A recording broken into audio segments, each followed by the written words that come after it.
Discrete event simulation. It's a technique to model the operation of a system. Could be a very complex system, could be a very simple system. Today, we're going to be keeping things more on the simple level to give you a feel for how things operate. I'm not going to try and show a huge simulation of the flow of people through Newark Airport or something like that. Can the system do it? Yes, but that's not going to do a good job of showing you the hows. And from the hows, we'll talk a bit about the whys. So it's a modeling technique to look at an operational system as a series of individual events, discrete events.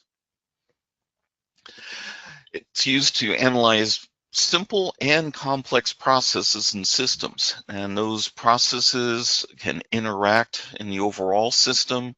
They can be standalone. Again, it can be treated as at the very simple level, but that can quickly grow to more and more complex system as you take your scope wider and wider. It's looking at interactions at distinct moments in time. The way I tend to think of it is my first job out of college, I went to work for a heavy-duty truck manufacturer. So I picture the assembly line at our local plant. And specifically, I like to think in terms of the painting painting line. And the series of interactions and changes could be a raw hood's put on the conveyor, goes into the painting booth, gets painted, paint gets cured, comes out. Those are distinct events. The interactions are the painter, the conveyor, the hood, all those different things taking place. Time, how much time does it take to paint? How much time does it take for the paint to cure, and so on. That would be a use for FlexSim if I wanted to analyze that type of a setup. Those events occur at specific points in times and mark a change in state of the system. The hood's painted. That's a change because it came in unpainted. Time, when it went into the paint booth. Time again, when it came out of the paint booth. So on. Doesn't necessarily mean it's a specific point in time like it's 12:05 in the afternoon, but it could. You could be using this to model the flow of people through a restaurant. Okay, you know you're going to get more of a lunch crowd starting at 11:30 and going till 1:30 than you will at 2:30 in the afternoon. So it can be a specific time or just a time delta from somewhere else. Discrete event, it's a way of taking a look at processes. I know it says production processes, and that's where my background always leads me. But it processes over time, and it allows you to try adjustments. What ifs? What if we added a second line for painting? What if we added another rack in the curing room? Well, do we have room for that? Let's see if it's worth it before we go and spend the money to put that in there.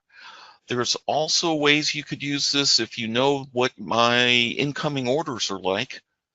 I could use this as input then to see what do I need to get through 2 weeks from now when I need to be shipping those orders. So I can use it kind of like a warm-up, a precursor for what I'm going to need to change in my facility next week if my resources are actually that flexible. The way to look at a discrete event simulation is the overall system. Take a look at entities, events, and resources. So an entity, the object moving through the system, the box moving down the conveyor line, the box being carried over to a new area, or to be a little more specific, that hood that's arriving at incoming inspection. It's being inspected, then it's going and being put into storage. Then when it's needed, it's coming out of storage and going and being put on the chain conveyor to go through the paint system, and so on. But that entity, in this case, it's the truck hood. Those events, it's when things happen. It's the hood arrives. Okay, that was an event. It's put into storage. That's an event.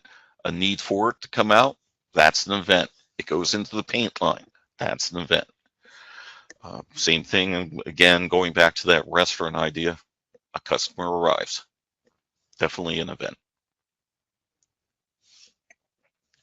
The resources, well, could be down to the level of the paint, but the one I keep thinking of is either the robot if it's an automated painting setup, or the painter if it's a manual setup, or even a custom setup. So that's a resource. Do I need to have a forklift available to move a object out of the rack and onto the conveyor line? That's a resource.